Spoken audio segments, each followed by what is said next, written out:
Hello students. Yesterday we discussed about how we can start the conversation. So we have discussed about greeting to the start conversation. हमने conversation कैसे start करते हैं? How do you do and how are you? Generally what we ask, how are you? There are two possibilities when we meet a person for the first time. What we ask, हम क्या पूछ सकते हैं? How do you do? And when we meet a non person, what we ask, how are you? How are you को किस तरीके से आप पूछ सकते हो, ये मैंने आपको करा दिया था. ठीक है. Different ways to answer how are you. How are का यू का आंसर डिफरेंट वेज में किस तरीके से होता है. Reply after saying I am good. Before starting meeting से पहले आपको क्या कहना है. Nice to meet you, glad to meet you, pleasure to meet you. आपका रिप्लाई क्या होगा. या तो आप same to you, same here बोल सकते हैं, या nice to meet you to बोल सकते हैं. जब मीटिंग एंड होती है तो एंड मीटिंग को क्या बोलते हैं. When the meeting ends, meeting की जब एंड होती है तो हम क्या बोलते हैं, नाइस मीटिंग यू. और हमारा रिप्लाई वही होता है, नाइस मीटिंग यू टू या same here. So today we are going to discuss about beginning of sentence structure. कि सेंटेंस का जो स्ट्रक्चर है उसकी बिगिनिंग शुरुआत कैसे होती है. इसमें मैंने आपको बताया था कि 3 मेजर थिंग्स होती हैं इन ए सेंटेंस. किसी भी सेंटेंस के अंदर 3 मेजर थिंग्स होती हैं. अगर आपको ये 3 चीजें समझ में आ जाती हैं तो आपके लिए जो सेंटेंस बनाना बहुत ही इजी काम हो जाएगा. तो ये 3 चीजें कौन सी हैं. First is doer, second is action and third is object. First is doer, second is action and third is object. Doer कौन होता है बेटा. Doer action taker, the person who does some action. जो कोई काम कर रहा है वो कौन है, वो डूअर है. डूअर कौन होता है, हु डज सम एक्शन, जो कोई काम करता है. जस्ट लाइक अभी मैं आप क्या कर रही हूँ, आई टीच यू. तो इसमें डूअर कौन है, आई, मैं क्या कर रही हूँ, पढ़ा रही हूँ तुम्हें पढ़ा रही हूँ. तो आई क्या है, मैं क्या हूँ, डूअर. एक्शन क्या है बेटा, एक्शन जो काम हो रहा है. काम कौन सा हो रहा है कि मैं आपको टीच कर रही हूँ. एक्शन क्या हो रहा है कि I teach you, I am teaching you, कि मैं आपको भी क्या कर रही हूँ, पढ़ा रही हूँ. ये कहाँ पर आईएनजी का यूज होगा, कहाँ सेकंड फॉर्म का यूज होगा, कहाँ थर्ड फॉर्म का यूज होगा. ये जैसे जैसे कोर्स आगे बढ़ेगा आपको समझ में आता चला जाएगा. बट अभी आपको सिर्फ क्या समझना है, एक्शन को समझना है. एक्शन क्या है बेटा, teach, watch, listen, attend, take. यानी जो भी कोई टास्क है या काम है वो क्या होता है, एक्शन होता है. ऑब्जेक्ट क्या होता है बेटा, रिसीव एक्शन. जो एक्शन को क्या कर रहा है, रिसीव कर रहा है. Receive action, what the doer does something. जो डूअर काम कर रहा है उसको कोई पर्सन रिसीव कर रहा है. जस्ट लाइक मैं पढ़ा रही हूँ, आई एम टीचिंग यू. तो यू क्या है, यू यहाँ पर है ऑब्जेक्ट. यू क्या है, यहाँ ऑब्जेक्ट है. उसके बाद है यू. कुछ सेंटेंस बनाया मैंने, I made couple of sentences for you. I teach you. Teach क्या है बेटा, जो इसमें रेड में दिया हुआ है वो क्या है, एक्शन है. आई क्या है, डूअर है, यानी मैं पढ़ा रही हूँ तुम्हें. और यू क्या है, ऑब्जेक्ट है. यू वॉच मी, आप क्या कर रहे हो, आप मुझे देख रहे हो. ठीक है. जब ये आपको रिकॉर्डिंग मिलेगी, when ever you will got recording, and जब आप इस रिकॉर्डिंग को देखोगे तो आप उस टाइम क्या करोगे, यू आर वॉचिंग वीडियो. तो यू क्या है इसमें, यू यानी आप क्या है उसके अंदर, डूअर है. वॉच क्या है, एक्शन है. एंड मी क्या है, ऑब्जेक्ट है. यू लिसन मी, अभी आप मुझे क्या कर रहे हो, आप लिसन कर रहे हो. I attend classes, I take meetings. एक चीज मैंने आपको और भी बताई थी बेटा, कि जो आपके एक्शन वर्ड्स हैं, बिकॉज अगर आप इंग्लिश लैंग्वेज के अंदर फ्लुएंट होना चाहते हो, if you want to fluent in English language, one thing must come in your mind, that is action. जो आपके एक्शन वर्ड्स हैं वो हमेशा किसके अंदर होने चाहिए, इंग्लिश में आने चाहिए. जैसे रन, रीड, स्टडी. ठीक है. जिसके मैंने बहुत सारे आपको क्या दिए थे, एक्शंस, जो है एक्शंस आपको बताए थे. तो हमने बात की थी डूअर्स. डूअर क्या होता है, टाइप्स ऑफ पर्सन. कितने टाइप्स के पर्सन होते हैं, 3 टाइप्स पर्सन होते हैं. First person, second person and third person. First person कौन होता है, आई और वी. अभी आई क्या है, मैं, और वी क्या है, हम सभी जो है मिलकर क्या कर रहे हैं, we are interacting with each other. तो हम क्या है, हम फर्स्ट पर्सन है. यू क्या है, सेकंड पर्सन है. यू क्या होता है बेटा, सेकंड पर्सन है. जैसे कि अभी मैं क्या कर रही हूँ, आई एम टीचिंग यू.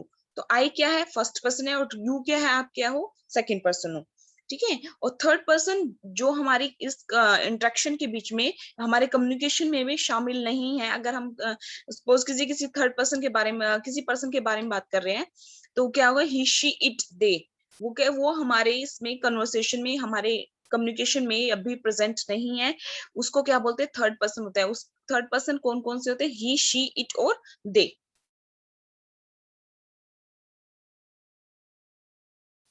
ऐसे ही एक्शंस वर्ब्स जो थी, एक्शन वर्ब भी थ्री टाइप्स की होती है। There are three forms of verb, जिसका मैंने आपको ये कुछ वर्ब्स जो थी बताई थी, कुछ फ्रेजल वर्ब्स दी थी।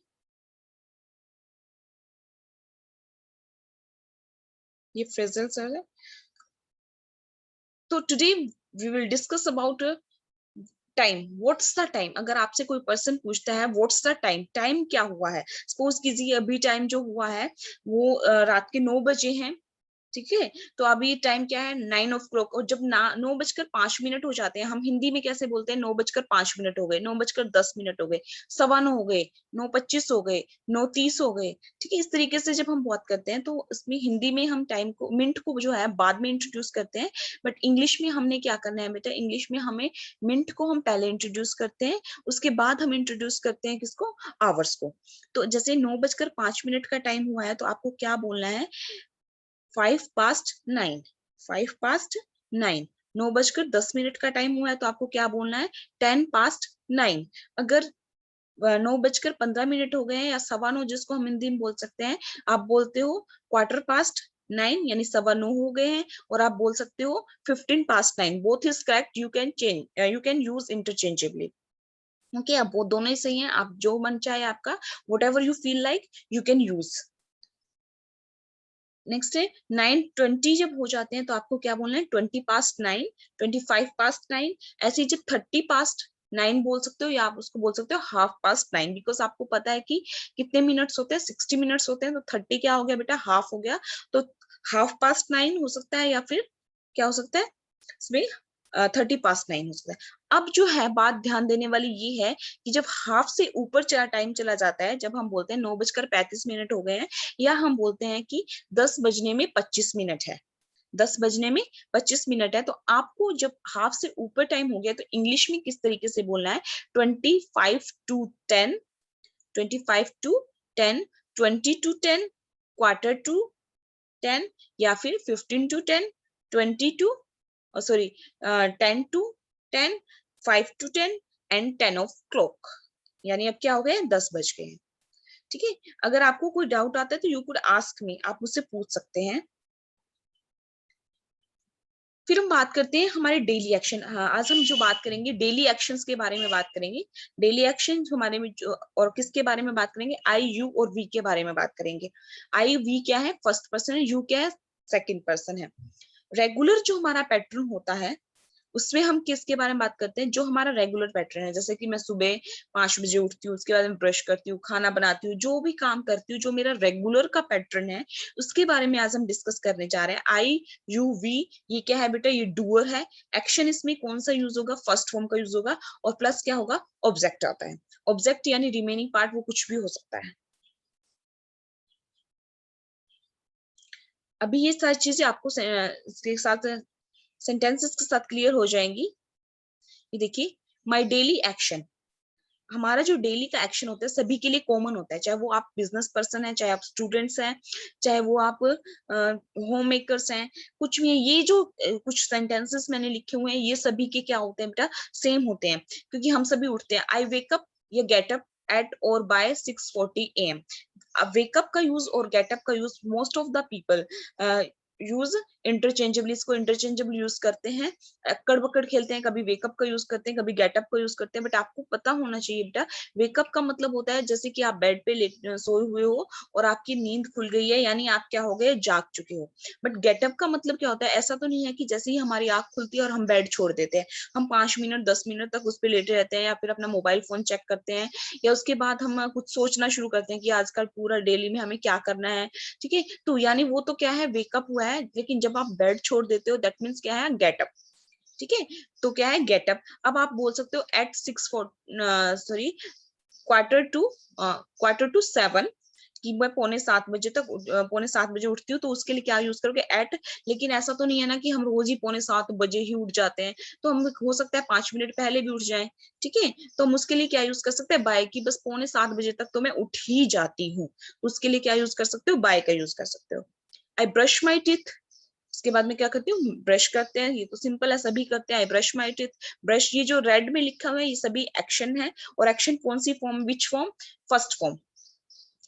आई answer the call of nature, I answer the call of nature का मतलब क्या होता है, जब आप फ्रेश होने के लिए जाते हैं तो हम बोलते हैं आई answer the call of nature. I go for morning walk, अब ये आपके ऊपर डिपेंड करता है कि आप मॉर्निंग वॉक के लिए जाते हो, जॉगिंग के लिए जाते हो, रनिंग के लिए जाते हो, जिम जाते हो, या फिर आप योगा करते हो, वो डिपेंड करता है आपके ऊपर। I take tea, coffee, juice, medicine, जो भी आप लेते हो आप अपने लिए यूज कर सकते हो। I take tea, coffee, juice या मिल्क जो भी है। आई टेक शावर, यानी नहाते हैं हम। आई टेक बाथ, नाउन सकते हैं बात, या दोनों आप यूज कर सकते हैं। आप नाउन के फॉर्म में यूज करोगे तो आप बोलोगे आई टेक बाथ, और अगर आप वैसे भी बोल सकते हो आई बाथ। आई ड्रेस अप का मतलब क्या होता है तैयार होना, उसके बाद में क्या होते हैं तैयार होते हैं। अब बेटा आप सभी स्टूडेंट्स हैं, तो स्टूडेंट्स का जो रूटीन होता है उसमें क्या है, आप उठे सुबह, I get up by 15 to 7, then उसके बाद आपने जो भी किया, आई ब्रश माई टीथ, ठीक है, and I take shower, then उसके बाद क्या बोलोगे आई टेक हैव इट। अब आप कोई भी यूज कर सकते हो, आई टेक, अभी जैसे मैंने यूज किया ना आई टेक शावर, तो आप उसको बारी बारी यूज करोगे कि आई टेक ब्रेकफास्ट, आई, तो उसमें क्या होता है वो आपके कम्युनिकेशन को बहुत ज्यादा बोरिंग बनाता है। दैट्स वाई आपको क्या करना है, अपने कम्युनिकेशन को बोरिंग यानी मोनोटोनस नहीं होने देना है। तो उसके लिए आप क्या करोगे, आपके जो वर्ड्स है उसमें आप क्या लेके आओगे, डिफरेंशिएशन लेके आओगे। यानी आप यहाँ यूज कर सकते हो आई टेक हैव ईट, यानी कोई भी यूज कर सकते हो। I have breakfast, I go to college, अगर आप कॉलेज जाते हो तो आप सीधे लिख सकते हो आई गो टू कॉलेज। आप कॉलेज किससे जाते हो, बस से जाते हो, तो आप क्या कहोगे I take the bus to college, bus लेता हूँ। अगर पैदल जाते हो आई वॉक टू कॉलेज, अगर आप गाड़ी से जाते हो तो I drive to college. Okay, next है आई अटेंड, आप अटेंड का भी यूज कर सकते हो, आप ज्वाइन का भी यूज कर सकते हो, morning assembly in college. I attend lectures, I have, take, eat, यानी कुछ भी यूज कर सकते हो। I take lunch in lunch break और recess. I attend labs, I perform यानी conduct experiment in labs. I go to library and read books. I go to canteen, canteen जाते हैं, उसके बाद आप जो भी कर रहे हो, हैव कॉफी ले रहे हो, स्नैक्स ले रहे हो, जो भी है आप यूज कर सकते हो। I play cricket, football, basketball या एनी गेम्स जो भी आपको पसंद है आप उसमें यूज कर सकते हो। ये सभी का हमारा क्या है, डेली रूटीन है और एक कॉमन पैटर्न है। इसके बाद है आई कम टू होम, घर आते हो, I take rest, I do homework. यानी मेरे को इसमें सिर्फ बेटा ये बताना है किसके, आपका जो डेली रूटीन है उसके अंदर आपके जो एक्शन होता है, एक्शन कौन सा यूज होता है, action always use first form. ठीक है, I take rest, I do homework, I read some books, I watch TV, cartoon, YouTube, I play video games, I go to playground, I come to home, I take shower, I have dinner, या take या eat dinner, I go to bed। अब ये जो home makers होती हैं जिसको आप कई बच्चे बोलते हैं हाउसवाइफ, आपकी मदर क्या है हाउसवाइफ, और हाउसवाइफ नहीं है, she is home maker. Okay, तो उसके लिए उनका जो होगा थोड़ा सा डिफरेंस है। I prepare breakfast, I prepare tiffin for kids and husband, I drop my kids of. Drop of का मैंने जैसे आपको बताया था, ड्रॉप ऑफ क्या है बेटा, फ्रेजल वर्ब है। ड्रॉप ऑफ का मतलब क्या होता है, छोड़ना। ठीक है, एट स्कूल, उनको स्कूल पे छोड़ते हैं।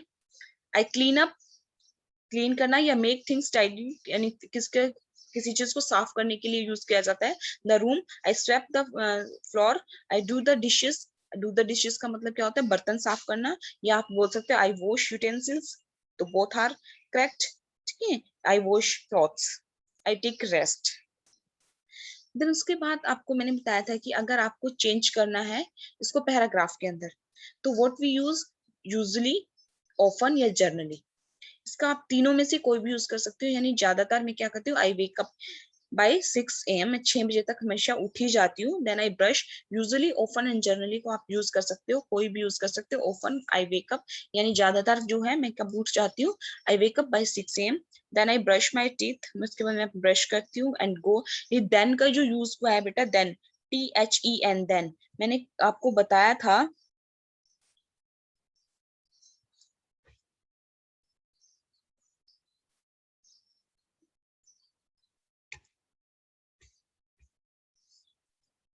होता है THEN देन, और एक होता है THAN देन। THEN देन का यूज होता है इसके बाद, यानी किसी काम को कर रहे हो उसके बाद आप कोई काम कर रहे हो तो आप कौन सा का यूज करोगे, देन, THEN देन। और जो देन होता है THAN देन का मतलब होता है व्हेन वी कंपेयर समथिंग, जब हम किसी दो चीजों को कंपेयर करते हैं तो उसके लिए किसका यूज होता है, देन का यूज होता है। ठीक है, वो कौन सा देन होता है, THAN then.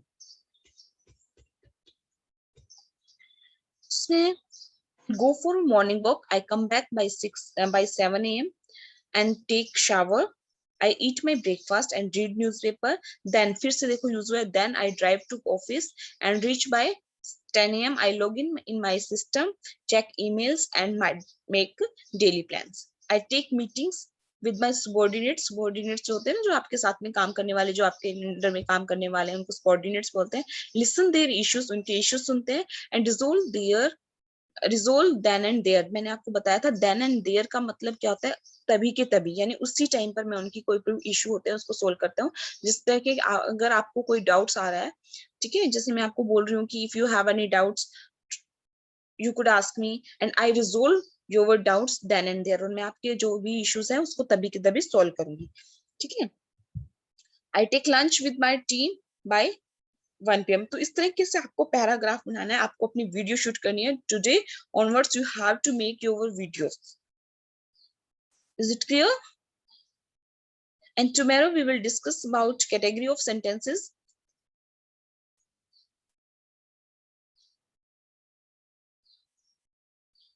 Bye bye beta.